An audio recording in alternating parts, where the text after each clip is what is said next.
Pinakamahirap, yung away. Kasi it's one of those script lines probably na hindi ako agree dun sa character. Ang hirap nun na kailangan magsalita si Fidel, tapos kailangan ko siyang intindihin. Kailangan kong mahabag sa kanya at pumasok sa shoes niya or sa brain niya na nagme-make sense to sa kanya Pero kasi sa akin as JC parang, uy, ano pa? Uy, kalma. Diba? Tama siya gasolina mo yung insecurity. Ginagawa mo siyang reason. Parang gano'n. So, for me, kailangan ko ipagtanggol si Fidel dito. So, for me, that's the most challenging part. Yeah. Ayun. I think may next screening pa for this cinema. So, we're gonna down na to last question for tonight. Meron dito sa Hi, Bella. Hi, JC. Hello.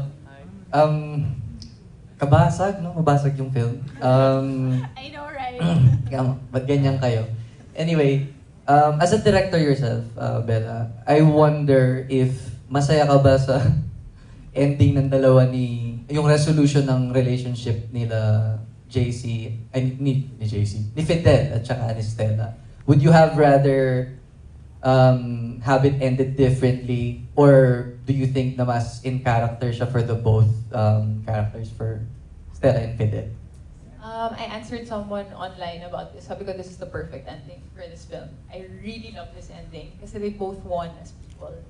Si Fidel finally got the recognition he deserves, and Stella finally fought all her demons. They both are so whole in the end. So now when they meet again, and hopefully single pa silang dalawa pag nag-meet sila ulit, kaya na nilang harapin yung isa't isa ng maayos. Kasi buong tao sila nung natapos tong movie na to.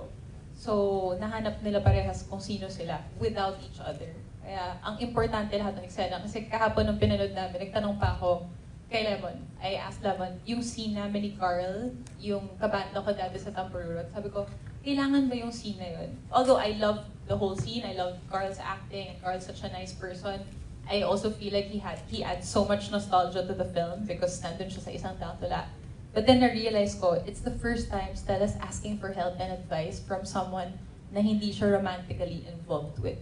So sabi ko, yes, kailangan nga yung eksena na yun. So si Fidel then finally got recognition from such a big audience. Hindi mga peers niya lang sa school. These are strangers na, kung napansin yung eksena kanina, sabay-sabay nagtaas ng cellphone na, you know, they were finally shining a light on him. You know, like they finally got what they both deserved. So it's really the perfect ending. And, you know, we had so many questions on set. Ang dami naming, parang hindi naman sasabihin ni Stella to, hindi naman sasabihin ni Fidel to.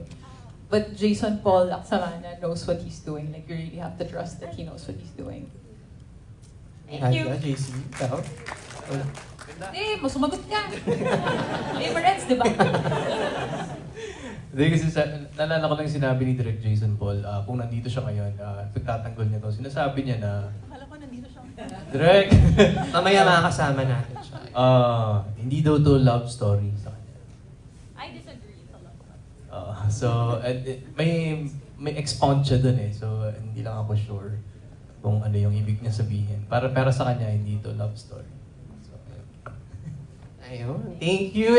Invite na lang natin everyone to spread the word. Watch again. Media conference to, hindi naman to vloggers conference. Nandito lahat ng familiar faces. Grabe naman.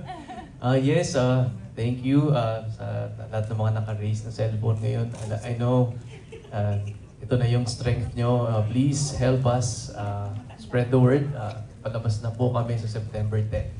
At sa lahat ng mga nanood noong 2017, iniimbitahan po namin ulit kayo na panoorin ito. At please tell your friends and family. Isandang awit para kay Stella. Thank you so much. Isang pakiusap lang po namin. Sana po wala munang spoilers. Huwag niyo pong sasabihin na hindi kami nagkatuluyan. Kasi aabangan po kami sa labas.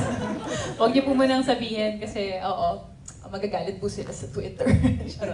Thank you so much. But can have like a one photo off together. Yeah. As a whole, compress lang tayo. Pero papayag ako magpa-picture kay Sir na anniversary niyo, di ba tama ba? Birthday. Sige, go.